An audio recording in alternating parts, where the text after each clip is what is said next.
A general confirmed before Congress that Chinese submarines are approaching US waters, but that wasn't the shocking part. A secret deal in Greenland is part of a new Arctic defense line.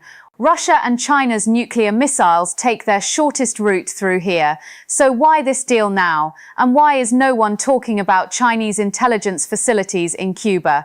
The Silent Front, the new Cold War in the Arctic. In the Congressional hearing, General Guio summarized a cold geographical reality. The Arctic is the shortest route to North America. That's why it's also our most vulnerable route. This sentence may sound like a routine military briefing, but it's actually mapping out the greatest geopolitical struggle of the 21st century. Greenland, a forgotten island or a strategic fortress. The debates over Greenland are usually used to mock Trump's purchase rhetoric. The media presented it as a crazy idea. But the truth that emerged in this hearing is entirely different. Greenland isn't just an ice-covered island. It's America's first line of defense against nuclear missiles coming through the Arctic. General Guio's explanation was stark. We currently have some fighter jets and space capabilities at Thule Air Base, but we have no permanent naval presence, no port access, and our ballistic missile defense systems are limited. Simple translation: America is blind at its own northern border. Why? Because the Arctic was forgotten after the Cold War. Russia and China didn't forget. They saw the melting ice as an opportunity. New sea routes opened, mineral resources became accessible, and most importantly, a new highway for nuclear weapons emerged. What does the Trump corollary really mean? Senator Cotton referenced the Trump corollary to the Monroe Doctrine. The original 1823 doctrine declared, European powers stay out of the Western Hemisphere. The Trump version adds, China and Russia, the same applies to you. And thank you very much, Senator Banks. General Guio, can you talk more about what we want in Greenland? I mean, as I understand it, the agreement is that, the unofficial agreement is that we would have more troop presence, more bases, Golden Dome presence there, and then kick the Chinese out. I mean, is that accurate? What more do we want? From my perspective at NORAD and NORTHCOM, Senator, what I want is the resources and the force projection capability along that avenue of approach to North America, which, through the Arctic is our most, the shortest route, so therefore in many ways our most vulnerable route. We're very well established in Canada and Alaska, and having more capability along what I call the 2 o'clock approach would be key. Space systems to enable Golden Dome, the ability to launch fighters and tankers to be the first line of defense against cruise missiles that could be launched from the Arctic.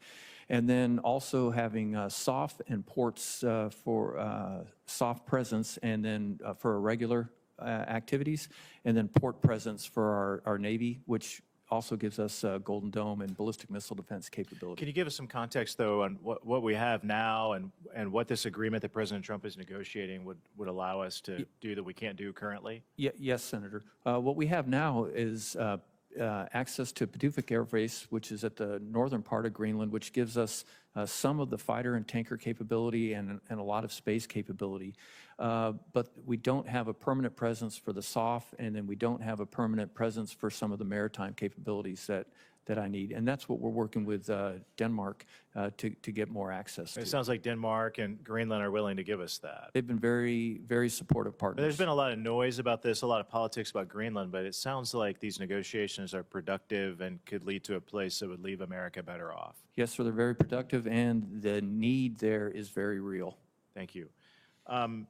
General Donovan, can you talk more about, Senator Kaine was talking about what some of us would call the Trump corollary to the Monroe Doctrine, and what that means to the national security strategy.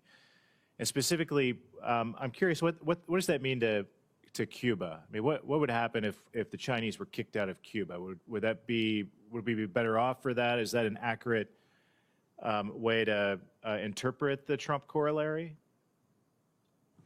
Senator, I'm not tracking a heavy presence of China in Cuba at this time.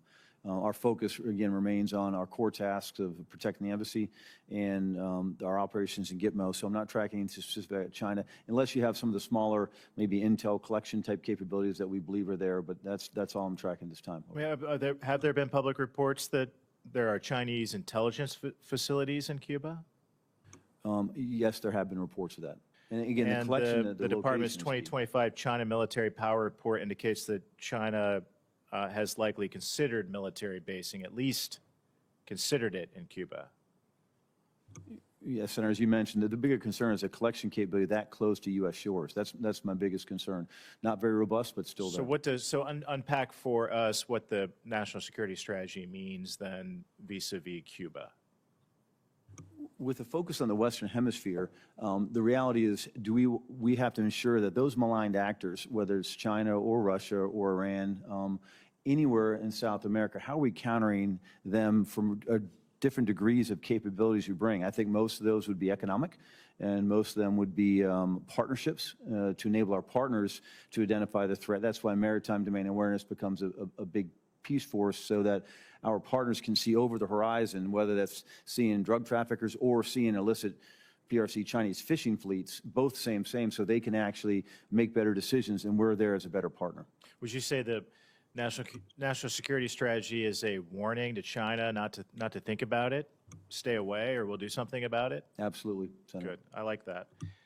China's nuclear-powered guided missile submarines threaten the U.S. homeland. How important is it that we detect those Chinese submarines before they enter U.S. waters?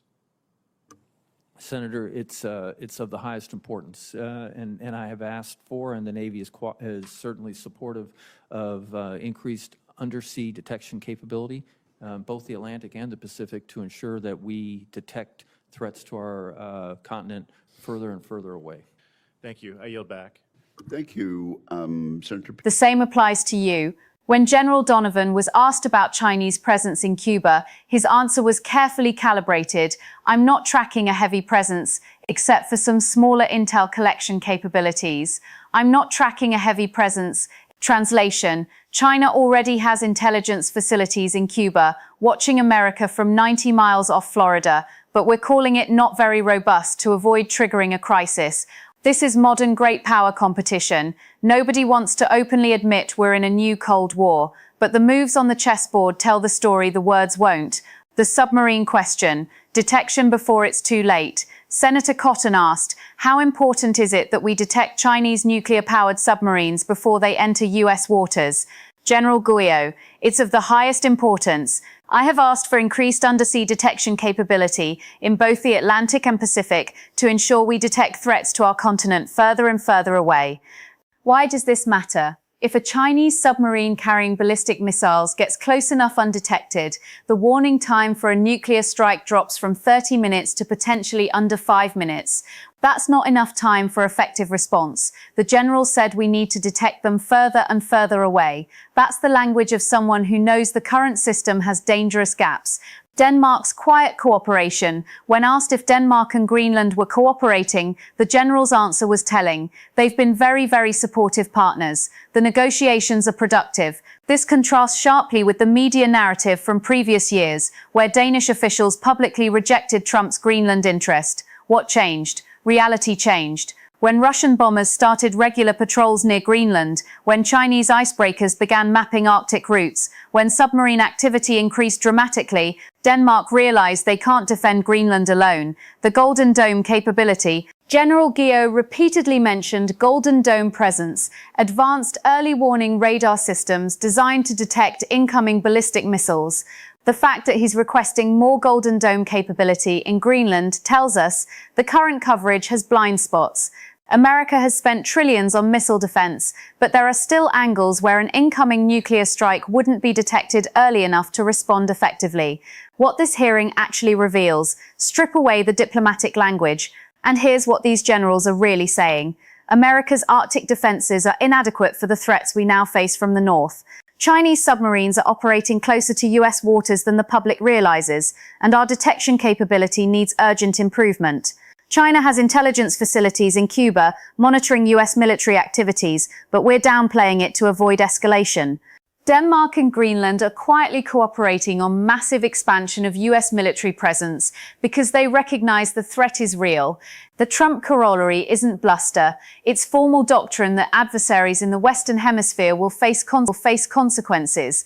The broader pattern, this hearing is a window into a reality most Americans don't see. While the news cycle focuses on domestic politics, a fundamental reshaping of the strategic environment is underway. Russia is rebuilding Soviet-era Arctic bases. China is deploying submarines globally for the first time in its history.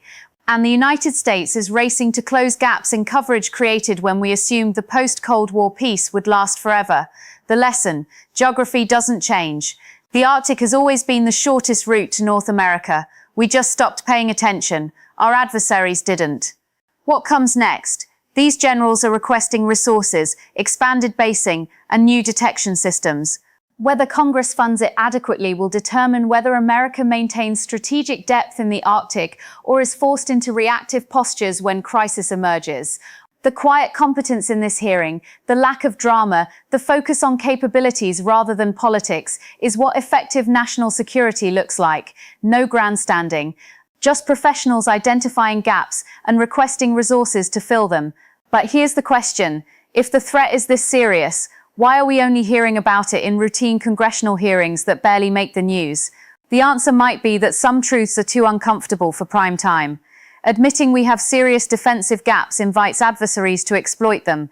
Admitting China operates intelligence facilities 90 miles from Florida undermines the narrative that we have the situation under control. So instead, we get careful language, not very robust presence, increased capability needed, very productive negotiations. Translation: we're in a strategic competition that most Americans don't know is happening, and the outcome will determine whether the 21st century sees American security or American vulnerability. Democracy thrives on transparency, but security sometimes requires discretion. This hearing shows both at work: just enough truth to inform Congress, just enough restraint to avoid giving adversaries a roadmap.